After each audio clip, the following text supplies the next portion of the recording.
Fighting for freedom, liberty, and the restoration of the Constitution. The Patrick Riggins Show.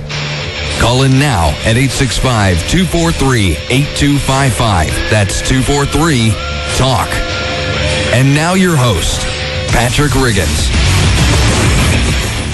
Welcome back to the last half hour of the Patrick Riggins Show. Trying to get a little mellow now with Tori here. We're trying to get this show back on track. Mellow. Good times. Yes, good times. Good times.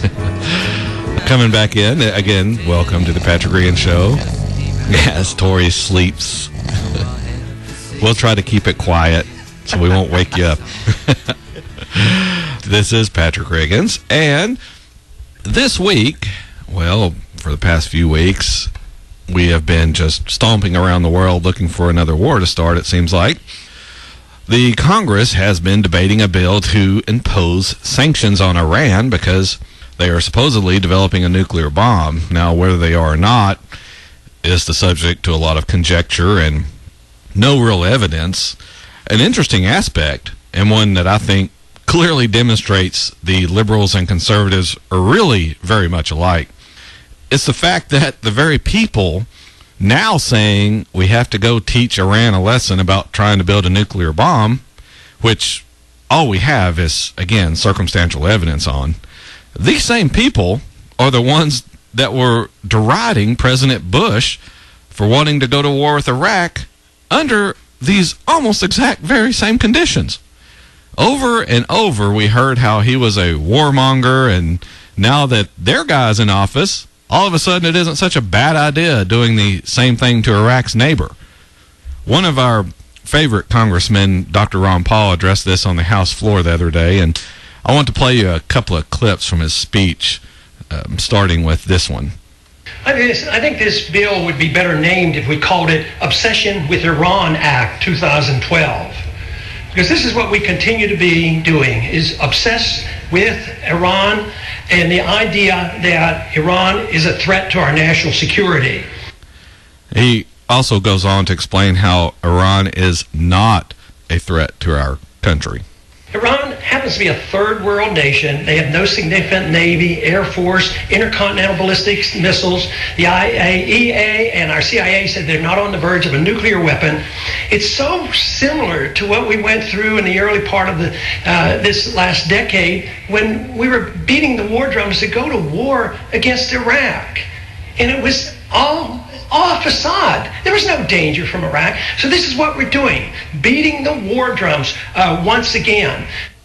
This national security argument was addressed by me also on this show just a little while back. I would contend that a lot of these wars we have fought and are fighting are not really people who are threatening our freedom. Now, stop and think about this for a minute. We currently have our military hands in Iraq and Afghanistan, and we are being pressed to interfere with Syria and now Iran. This is exactly what we used to chastise the Soviet Union about, interfering in the affairs of other countries. And these four are just the prominent ones. We have our military all over the world. And who is paying for this? Why, it's us, the American taxpayer. We are funding all this military action. And in response to it, our government takes away more and more of our freedoms in order to help press the war effort. Of course, we are funding it. Us, the U.S. taxpayers. So, I guess if you want to draw a thread through all of this, we are directly funding the confiscation of our freedoms and liberties in the name of saving our freedoms and liberties. How much more crazy can that be? Anyway, back to Dr. Paul on the House floor. Here he is addressing the fact that imposing sanctions on a country is not a trivial matter. When you put on sanctions on a country, it's an act of war, and that's what this is all about. The first thing you do when war breaks out between two countries is you put sanctions on a country. You blockade the country. So this is an act of war. What would we do if somebody blockaded and put sanctions on us and prevented the importation of any product in this country? We'd be furious. We'd declare war. We'd go to war. Sanctions are tossed around so much that we have become used to hearing about them without really thinking about what they mean. I think Dr. Paul drives the point home when he puts it in the perspective of these same things being applied to our country. Here, he correctly identifies who is the problem in this situation. So we are the antagonists. We're over there poking our nose in other people's affair, just looking for the chance to start another war. First it's Syria, then Iran. We have too many wars. We need to stop the wars. We don't have the money to fight these wars any longer. He's right. We don't have the money to go around the world fighting all these wars against countries who aren't a threat to us. Some people use the argument, what if they get a nuclear bomb? They'll use it against Israel. No, they won't. Does anyone in their right mind really think that any country on this earth cannot get hold through some channel or another of a nuclear device? Heck, we had 3 protesters get inside the gate and through multiple fences at Oak Ridge last week. You are going to sit there and tell me acquiring a nuclear bomb is going to be any harder? Especially in Russia or one of the former Soviet Union satellite countries. Iran is not going to nuke Israel. The leaders know it would be a foregone conclusion that the retaliation would wipe that country off the map. Do you ever notice these leaders, these supposedly devout people who will do anything for jihad, they don't ever strap bombs to themselves and become a martyr. It seems to always be a good idea for someone else to do it, but never the leaders. People are not the ones who go to war. I think a lot of the world is starting to wake up to this realization. It is governments that go to war. And in the same way, it always seems to be a good idea to send you over to fight, but never for them to go over and fight. If it's the leaders who want to fight, let's let them fight. I don't have a problem with that. If we need to go to war, let's go to Congress and have them vote on a formal declaration of war. That's how it's supposed to be done. Not through some UN dictate that says we need to go in as, quote, peacekeepers. That isn't our business. What if we had the UN when we were trying to fight the British for our country? What if we had the UN when we had our Civil War? Would we have a brokered peace, whereas the South stayed seceded and the North stayed with the Union? Actually, that might not be such a bad deal in that situation. The South could have negotiated better terms for joining the Union, so I guess that really isn't a good example. But and no, the Civil War, it wasn't about slavery, and Lincoln wasn't the great emancipator, but I'm not going to get into all that on this show. Maybe we'll devote a future show to debunking all of that. Should make an interesting time on the phones, though. But we don't need to be in Iran any more than we need to be in Syria or Iraq or Afghanistan. Radical Islamists are all over, not just in those countries, and they will always be with us. So how about this? How about we stop poking our noses into these other countries' businesses? We concentrate on cutting taxes and our endless spending and grow our economy. More importantly, though, is getting back our liberties and freedoms, which our government has stolen from us under the guise of national security. Without us fighting all these so-called wars, there'll be no reason to continually restrict our God-given freedoms. Of course, I'm whistling in the cemetery.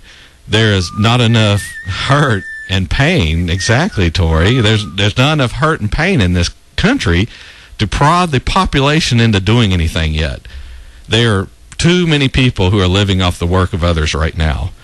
Conditions have not become bad enough to push people to action, but hopefully we can rally enough citizens who are concerned about the state of our country and things that are starting to appear on the horizon that we can make a difference.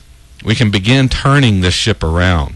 So when the rest of the country wakes up, most of the heavy lifting will be done. They got a desert, we'll fight them. Yeah, exactly. Speaking of the topless women from that last story, porn star Jenna Jameson was appearing at the San Francisco Strip Club Thursday night and decided she was ready to reveal to the public her endorsement for president. She stated while sipping champagne in the VIP room at the Gold Club, she'd like to see Romney in office. So I guess Chris Rock was right when he stated these words. No matter what a stripper tells you, there's no sex in the champagne room. None. Nope. Only presidential endorsements. Unless you're a prominent sports figure or a musician, then who knows what's happening in there. You're a musician, Tori. What happens in the champagne room? Don't know. Monopoly? Yes, Monopoly. Checkers. Checkers and chess. Yeah. Oh. Yeah, I could. I said chess. Okay. I say I could I could just really derail this show. Chess. All right. We're up on the last segment of the show, the weird Patrick Regan show. I ran. Oh, yeah. He's got it. All right. We'll come back after this last segment and this little bit of the Bomb Iran song for those of you old enough to remember that.